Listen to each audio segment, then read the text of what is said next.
Halo semuanya, perkenalkan nama saya Mardiana Rizky Limoyi dengan NIM 210106048, mahasiswa semester 5 kelas B.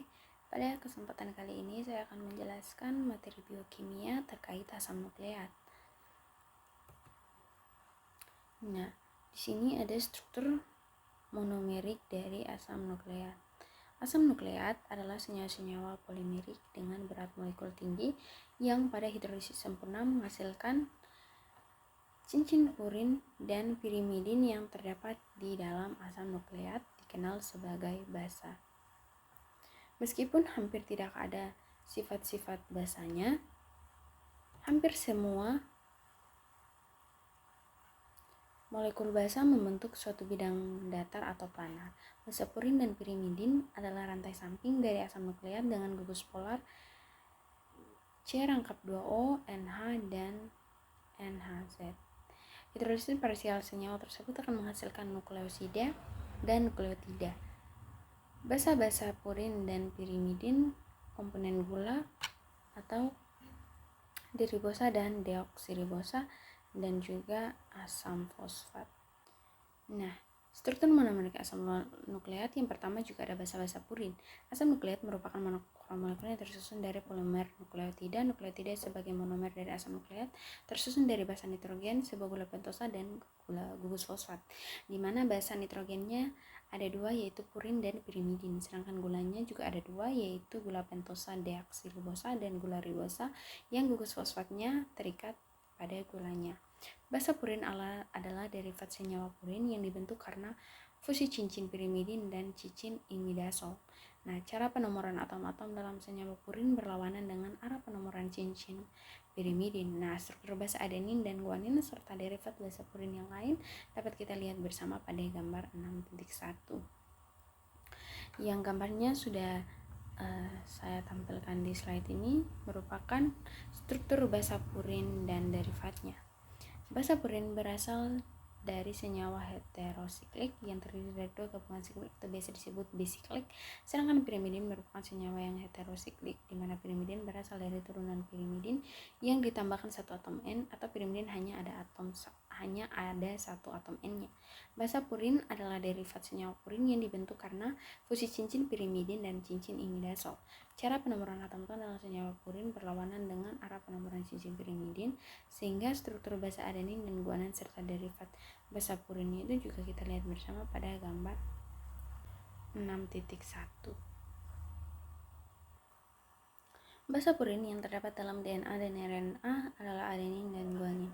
Keduanya berbeda dalam tipe dan posisi gugus kimia yang terikat pada cincin purin. Adenin adalah 6 aminopurin dan guanin adalah 6 oksi 2 aminopurin. Berikut adalah struktur kimia dari kedua basa purin tersebut. Kita lihat pada gambar 6.2 itu merupakan struktur adenin dan juga guanin. Nah, yang kedua ada basa-basa pirimidin. Basa-basa pirimidin adalah derivat pirimidin dan basa tersebut ditemukan sebagai sitosin yang disingkat C dalam deoribonukleasid asid atau DNA dan ribonukleasid atau RNA. Nah, basa pirimidin yang lain adalah urasil yang disingkat U, terdapat dalam RNA, dan timin yang dikenal sebagai T, dan metilsitosin dalam DNA yang kita lihat pada gambar 6.3. Basa pirimidin dalam DNA adalah timin dan sitosin, sedangkan dalam RNA adalah urasil dan sitosin. Gambar 6 titik itu merupakan basa pirimidin. Ketiga jenis basa ini berbeda dalam tipe dan posisi gugus kimia yang terikat pada cincin. Timin adalah 5-metil 2,4 dioksiripirimidin, sitosin adalah 2-oksi-4 aminopirimidin, dan urasil adalah 2,4 dioksipirimidin. Struktur kimia dari ketiga jenis basa nitrogen tersebut tampak pada gambar 6.4. Di situ merupakan struktur timin, sitosin, dan juga urasil. Nah, masing-masing basa purin dan pirimidin akan saling berpasangan seperti adenin akan selalu berpasangan dengan timin pada DNA dan dengan urasil pada RNA, sedangkan guanin setia dengan sitosin baik DNA maupun RNA. Hal ini karena masing-masing pasangan akan saling membentuk kestabilan oleh adanya ikatan hidrogen yang menghubungkan keduanya, dan juga sudah ada enzim-enzim tertentu yang bekerja sama pada masing-masing jenis asam nukleat, sehingga bila Bila pasangannya tertukar, enzim yang bekerja secara otomatis akan terhenti. Gugus fosfat inilah yang menentukan sifat asam pada asam nukleat. Nah, pada transfer RNA atau tRNA dijumpai basa lain dalam jumlah kecil yang biasanya kurang dari 5% dan bervariasi dari satu spesies ke spesies lain. Basa-basa tersebut diantaranya adalah hiposantin, 1-metilhiposantin, N2-dimetilguanin, 1-metilguanin, N6, 2-isapenitil, isapentinil, adenin dan trionil karbonil adenin. Transfer RNA untuk fenilalanil berisi basa yang tidak umum disebut wibutiosin. Basa-basa minor penting dalam molekul RNA dapat dilihat bersama pada tabel 6.1, di mana itu merupakan beberapa basa minor penting dalam RNA. Di situ ada adenin, ada guanin, ada urasil, dan juga ada sitosin. Nah, yang ketiga ada gula pentosa dan deoksipentosa atau ribosa. Gula dalam asam nukleat adalah jenis gula aldopentosa yakni ribosa. Bisa dilihat struktur pada gambar 6.5.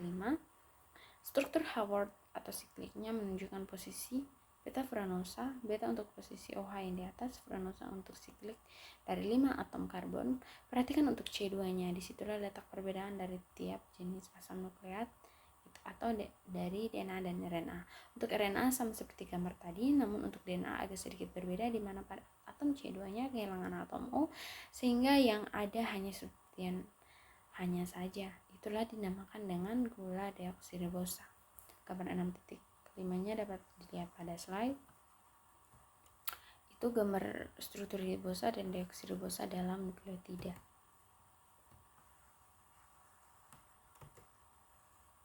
Kemudian ada nukleosida. Nukleosida adalah molekul nukleosida yang tersusun dari gugus basa heterosiklik dan gula, di mana basa penyusun nukleosida adalah basa purin dan basa pirimidin.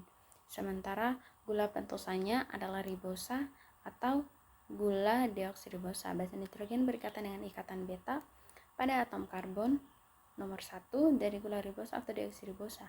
Basa pirimidin berikatan ke gula ribosa pada atom N1 dari struktur cincinnya. Basa purin berikatan ke gula ribosa pada atom N9 dari struktur cincinnya. Apabila basa purin atau basa pirimidin terikat pada D-ribofuranosa atau 2-deoksi-deribofuranosa dalam ikatan N-B glikosidik akan membentuk senyawa yang dikenal dengan nama nukleosida. Dapat kita lihat bersama pada tabel 6.2, itu merupakan nama-nama ribo dan deoksiribosa nukleosida. Kita dapat lihat pada slide. Kemudian dua macam gambaran stereometris ribosa dan deoksiribosa pada molekul nukleosida diberikan pada gambar 6.7, 6.8 dan juga gambar 6.9. Dapat kita lihat pada gambar 6.6 di sini. Ini merupakan struktur kimia dari beberapa nukleosida yang dapat kita lihat pada slide. Kemudian untuk gambar 6.7, 6.8 dan 6.9 yang sudah saya sempat jelaskan, dua macam gambaran itu. Ini merupakan gambar dari 6.7, di mana ini merupakan konformasi adenosin, guanosin dan juga sitidin. Kemudian pada gambar 6.8 ini merupakan konformasi dari 2-deoksiadenosin dan juga 2-deoksiguanosin. Sedangkan gambar 6.8 itu merupakan gambar 2-deoksitidin dan juga 2-deoksitimidin serta 2-deoksiuridin. Selanjutnya ada nukleotida. Nukleotida adalah molekul nukleosida yang tersusun dari gugus basa heterosiklik dan gula dengan satu atau lebih gugus fosfat. Basa penyusun nukleotida biasanya adalah berupa purin, purin atau pirimidina, sementara gulanya adalah pentosa atau ribosa. Baik berupa deoksiribosa maupun ribosa, nukleotida juga bisa dikatakan sebagai ester asam fosfat dari nukleosida. Nukleotida dengan gula ribosa disebut ribonukleotida dan dengan gula deoksiribosa disebut deoksiribonukleotida. Setiap molekul ribonukleosida berisi 3 gugus hidroksil pada atom C2, C3, dan C5, sehingga 3 kemungkinan gugus fosfat dapat terikat pada posisi salah tersebut. Senyawa-senyawa di atas dapat membentuk nukleotida 2-3 siklik dan 3-5 siklik. Pada deoksiribonukleotida hanya terdapat 2 gugusan hidroksil masing-masing atom dan C5 dan atom fosfat yang terikat pada salah satu, jumlahnya hanya sedikit dalam sel. Yang dapat kita lihat pada gambar 6.10, tetapi mempunyai peran penting dalam proses biokimia. Nah, di sini ada tabel 6.3 di mana ini juga merupakan struktur dari nukleosida dan nukleotida yang dapat kita lihat bersama. Nah, nama-nama nukleotida disingkat menjadi kode 4 huruf standar. Huruf pertama berupa huruf kecil dan menandakan bahwa nukleotida yang dipertanyakan adalah sebuah ribonukleotida atau R, atau juga deoksiribonukleosida dengan huruf D kecil. Huruf kedua menandakan nukleosida yang berhubungan dengan nukleobasa, G guanina, A adenina, T timina, C sitosina, dan U urasil. Biasanya tidak ada dalam DNA tetapi menggantikan timina pada RNA.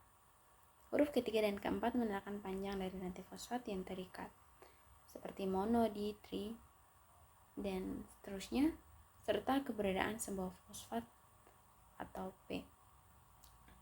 Dapat kita lihat pada gambar 6.11 ini merupakan golongan struktur dari nukleosida, nukleotida, dan asam nukleat.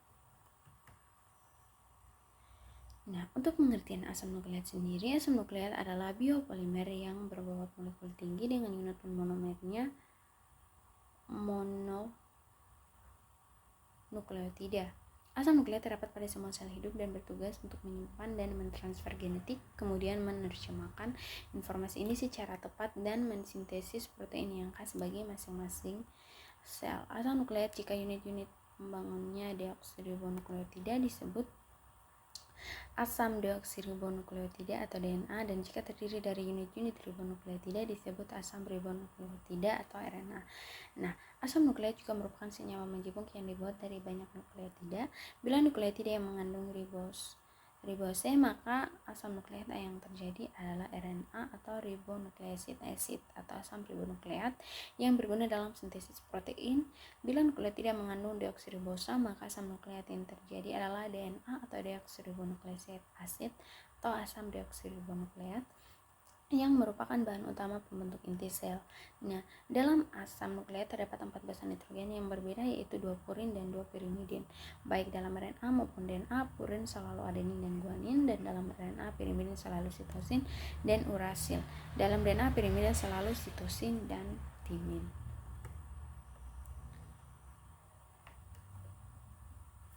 Nah, kemudian di sini selanjutnya ada jenis-jenis asam nukleat.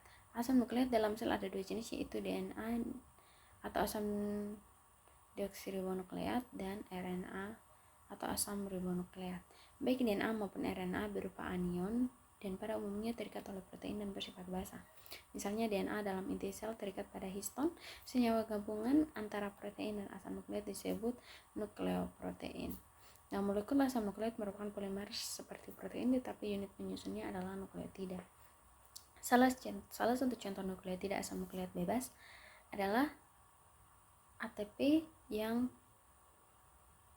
berfungsi sebagai pembawa energi. Nah,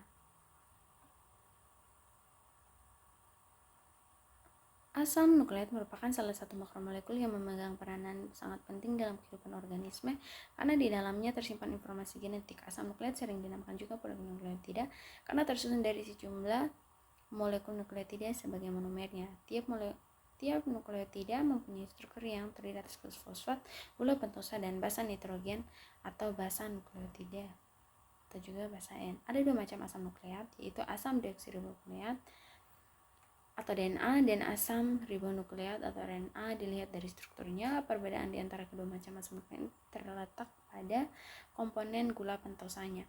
Pada RNA, gula pentosanya adalah ribosa, sedangkan pada DNA, gula pentosanya mengalami kehilangan satu atom O pada posisi C nomor 2 sehingga dinamakan gula 2-deoksiribosa. Nah, perbedaan struktur lainnya antara DNA dan RNA adalah pada basa N-nya. Jadi baik pada DNA maupun pada RNA mempunyai struktur berupa cincin aromatik heterosiklik mengandung C dan N dan dapat dikelompokkan menjadi 2 golongan, yaitu purin dan pirimidin.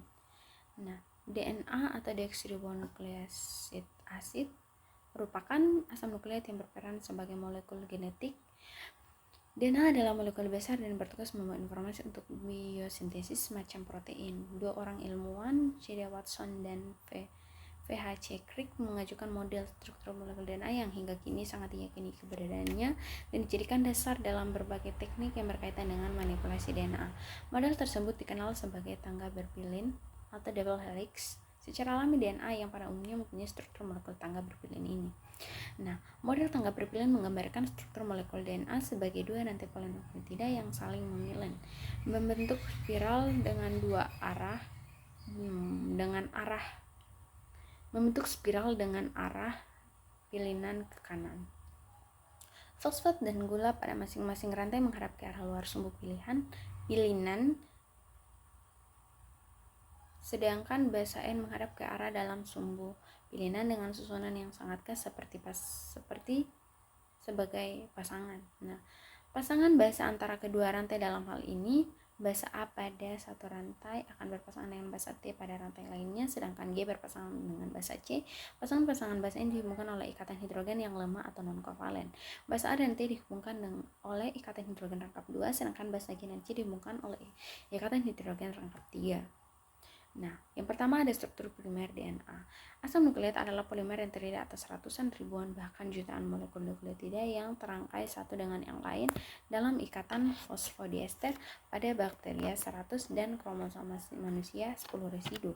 Pada molekul DNA, atom C2 tidak mempunyai gugus hidroksil dan ikatan fosfodiester terbentuk antara C3 dan C5. Atom C2 pada ribonukleotida terdapat ikatan hidroksil seperti pada atom C3 dan C5, sehingga ikatan fosfodiester antara C2 dan C3 dapat terbentuk di samping ikatan C3 dan C5. Hidrolisis RNA dengan menggunakan racun ular akan dihasilkan 5 monofosfat, dan dengan fosfodiester limpa akan diperoleh 3 fosfodiester. Struktur primer dari asam nukleat disajikan pada gambar 6.12, yaitu pasangan rantai polinukleotida pada bagian polinukleotida DNA pada bagian kiri dan RNA di bagian kanan. Nah, selanjutnya cara penulisan rangkaian asam nukleat yang lebih sederhana dapat dilihat pada gambar 6.15, yaitu penyederhanaan dari penulisan polionukleotida. Nah, pada gambar 6.11 ini banyak digunakan garis tegak dengan ujung terikat pada basa adalah ribosa atau deoksiribosa, dan garis miring dengan P di tengah adalah ikatan fosfodiester antara 2 nukleotida. Cara penulisan polinukleotida menurut Commission of Biochemical Nomenclature atau CBN, yaitu suatu gugus fosfat ditulis dengan huruf P di depan singkatan nukleosida apabila gugus fosfat terikat pada atom C5, misalnya PC dan PT, dan ditulis di belakang apabila terikat pada atom C3, misalnya CP dan TP, dan P tidak ditulis apabila terdapat dalam rangkaian polinukleotida, misalnya PC, TA, GC, TP. Yang kedua ada ikatan fosfodiester. Selain ikatan glikosidik yang menghubungkan gula pentosa dengan basa N pada asam nukleat, terdapat pula ikatan kovalen melalui gugus fosfat yang menghubungkan antara gugus hidroksil atau OH pada posisi 5 gula pentosa dan gugus hidroksil pada posisi 3 gula pentosan nukleotida berikutnya. Ikatan ini dinamakan ikatan fosfodiester karena secara kimia gugus fosfat berada dalam bentuk diester. Nah, oleh karena itu, ikatan fosfodiester menghubungkan gula pada satu nukleotida dengan gula pada nukleotida berikutnya, maka ikatan ini sekaligus menghubungkan kedua nukleotida yang berurutan tersebut. Dengan demikian akan terbentuk suatu rantai polinukleotida yang masing-masing nukleotidanya satu sama lain dihubungkan oleh ikatan fosfodiester. Nah, dapat dilihat pada gambar 16 ini merupakan gambar dari ikatan fosfodiester.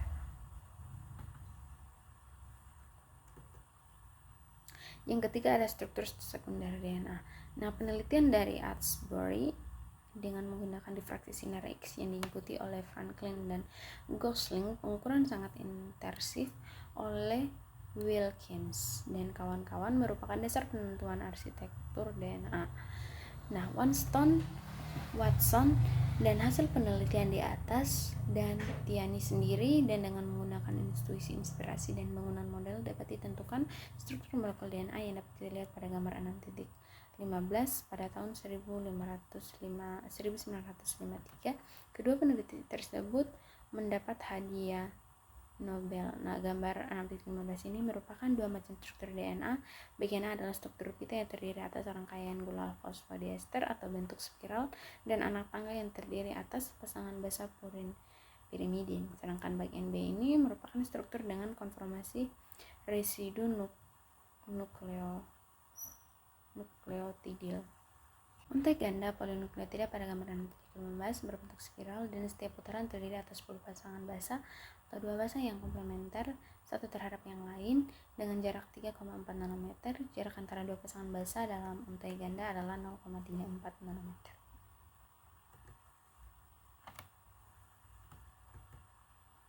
Yang keempat yaitu pasangan basa DNA. Stabilitas struktur sekunder DNA terbentuk oleh adanya ikatan hidrogen antar pasangan basa yang komplementer. Pasangan basa Cg lebih stabil daripada pasangan AT karena berisi 3 ikatan hidrogen dibandingkan dengan ikatan AT yang hanya berisi 2 ikatan hidrogen. Nah, ikatan van der Waals yang terjadi antara pasangan basa di bagian dalam dupleks DNA memperkuat struktur sekunder polimer tersebut.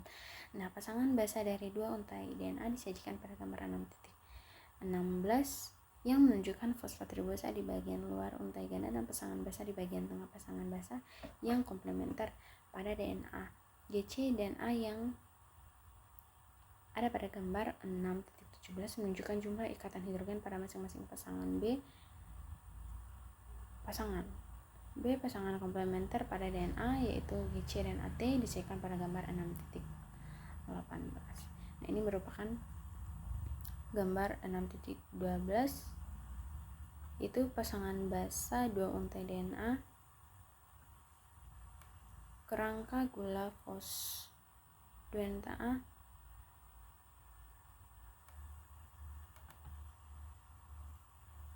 fosfat terdapat di bagian luar dan pasangan basa komplementer di bagian dalam. Sedangkan ini gambar 6.17 itu merupakan pasangan basa GC dan juga AT. Nah, yang kelima ada sekuensi DNA. Urutan basa N akan menentukan spesifikasi suatu molekul asam nukleat sehingga biasanya kita menggambarkan suatu molekul asam nukleat cukup dengan menuliskan urutan basa atau sekuensinya saja. Selanjutnya dalam penulisan sekuens asam nukleat ada kebiasaan untuk menempatkan ujung 5 di sebelah kiri atau di ujung 3 di sebelah kanan. Nah, sebagai contoh satu sekuensi DNA dapat dituliskan 5 ATGACCTGAAC 3 atau satu sekuensi RNA dapat dituliskan 5 GGUCUGAAUG 3. Jadi spesiesitas suatu asam nukleat selain ditentukan oleh sekuensi basanya juga harus dilihat dari arah pembacaannya. Jadi dua asam nukleat yang memiliki sekuensi sama tidak berarti keduanya sama jika pembacaan sekuensi yang disebut dilakukan dari arah yang berlawanan, yang satu 5-3 sedangkan yang lain 3-5. Nah, untuk yang keenam yaitu konformasi DNA. Konformasi furanosa dari molekul nukleotida dapat berbentuk setengah kursi atau half chair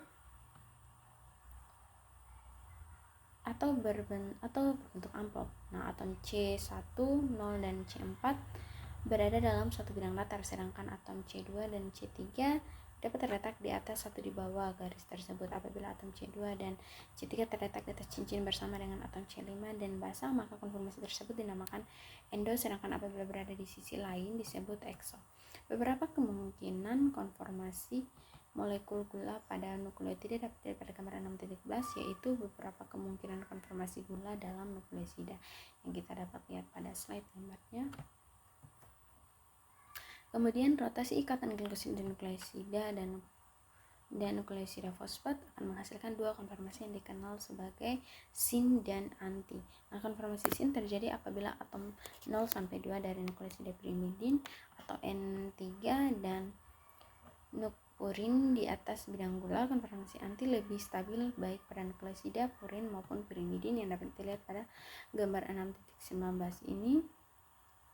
Merupakan konformasi sin dan anti dari nukleosida pada rotasi ikatan glikosidik membentuk diethyl van der Waals antara substitusi C2 dengan ribosa. Nah, bentuk A seperti bentuk B, hanya berbeda dalam kemiringan pasangan basah atau lebih tebal.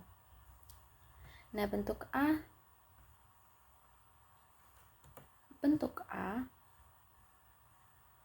penting dalam beberapa keberadaan seperti berikut. Yang pertama, untai tunggal DNA berpasangan dengan RNA seperti pada primer dari fragmen Okazaki karena adanya gugus hidroksil ekstra dari ribosa yang mencegah pembentukan RNA DNA helix seperti pada bentuk B.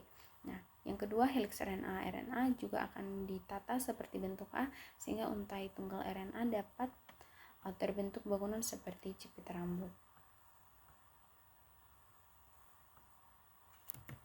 Apabila suatu daerah DNA berisi basa purin dan pirimidin berselang-seling, terdapat kecenderungan perubahan bentuk DNA dari bentuk B ke bentuk Z.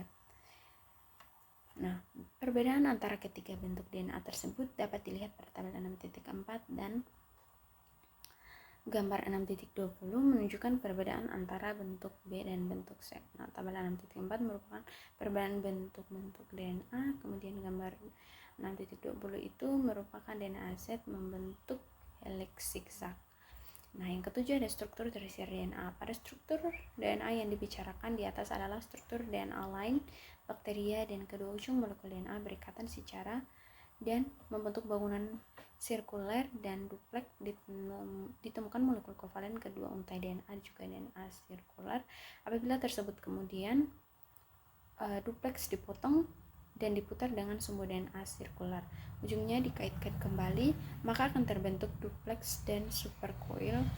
Dapat kita lihat pada gambar 6.21, yaitu gambaran dari diagramatis DNA dan sirkuler dan supercoil. Selanjutnya ada RNA. Pada dasarnya struktur RNA sangat mirip dengan struktur DNA. RNA juga merupakan suatu polinukleotida. Nukleotida pada RNA juga tersusun dari komponen gula, gugus fosfat, dan basa nitrogen. Basa nitrogen pada RNA juga ada 4 jenis, namun gula pentosa pada RNA adalah gula ribose, bukan deoksiribosa sebagaimana DNA. Pada RNA jika terdapat basa timin, sebagai gantinya terdapat basa urasil. Basa ini juga dari golongan pirimidin sebagaimana timin. Dalam sel eukariot, RNA merupakan rantai polinukleotida tunggal, bukan rantai helix ganda sebagaimana DNA. Rantai polinukleotida RNA dalam keadaan normal bukan merupakan untaian pita ganda sebagaimana DNA, tetapi hal ini tidak berarti basa nitrogennya kehilangan sifat untuk selalu berpasangan. Bila pita RNA bertemu dengan pita RNA lain yang urutan basanya cocok, maka juga akan membentuk pasangan pita. Bahkan dalam keadaan tertentu rantai RNA bisa dapat menekuk dan membentuk pita ganda. Semua RNA asalnya merupakan pita komplemen DNA. Melalui suatu proses yang disebut transkripsi tersusunlah urutan nukleotida yang menjadi pita RNA. Tulang punggung RNA tersusun atas deretan ribosa dan seperti adenosin trifosfat atau ATP, guanosin trifosfat atau GTP cystidine trifosfat atau CTP, dan uridine trifosfat atau UTP. RNA disintesis oleh DNA di dalam inti sel dengan menggunakan DNA sebagai cetakannya. Nah, yang pertama itu ada struktur sekunder dan tersier RNA. Asal ribonukleotida RNA terdiri dari ribonukleotida yang dirangkai dengan ikatan fosfodiester 3-5. Polinukleotida tersebut berbeda dengan DNA dan dua komponen penyusun sebagai berikut. Yang pertama, residu gula dalam RNA adalah ribosa, sedangkan pada DNA adalah deoksiribosa. Yang kedua, salah satu basa pada RNA adalah urasil, sedangkan pada DNA adalah timin. Basa dalam RNA umumnya adalah G, C, A, dan U, sedangkan DNA adalah G, C, A, dan T. Dikenal 3 macam RNA dengan panjang struktur sekunder dan tersier yang berbeda pada perannya satu terhadap yang lain. Messenger RNA atau mRNA berperan dalam membawa pesan genetik dari DNA ke proses sintesis protein pada suatu ribosom. Nah, ribosomal RNA atau RNA terdiri dari protein dan asam nukleat dalam berbagai ukuran. Molekul RNA umumnya berbentuk untai tunggal tetapi membentuk lipatan dan terjadi ikatan hidrogen antara basa sehingga terbentuk daerah polindrom atau merupakan struktur sekunder RNA yang disajikan dalam gambar 2.6.18. Struktur tersier RNA dapat dijumpai pada tRNA. Ikatan hidrogen terbentuk bukan saja antara basa A dan U serta basa G dan C terdekat, tetapi juga antara pasangan ditemukan pada basa A terikat pada A dan U serta G terikat pada basa C dan G. Nah, dapat kita lihat di sini di gambar 6.2 merupakan gambar diagramatis struktur sekunder untai tunggal RNA, dan bagian B itu struktur tersier RNA pada tRNA. Selanjutnya ada sifat dan peranan asam nukleat. RNA dan DNA kelihatannya mempunyai struktur yang stabil akibat adanya ikatan hidrogen. Nah, di antara basa-basa nitrogennya, padahal sebenarnya tidaklah demikian. Ikatan hidrogen di antara pasangan-pasangan basa hanya akan sama kuatnya dengan ikatan hidrogen antara basa dan molekul air apabila DNA berada dalam bentuk rantai tunggal. Dengan demikian, sudah terbukti bahwa ikatan antara pasangan tidak bisa menemukan stabilitas asam nukleatnya, tetapi menentukan spesifikasi pasangan basa. Nah, penentu stabilitas struktur asam nukleat terletak pada interaksi penempatan atau structuring interaction antara pasangan-pasangan basa.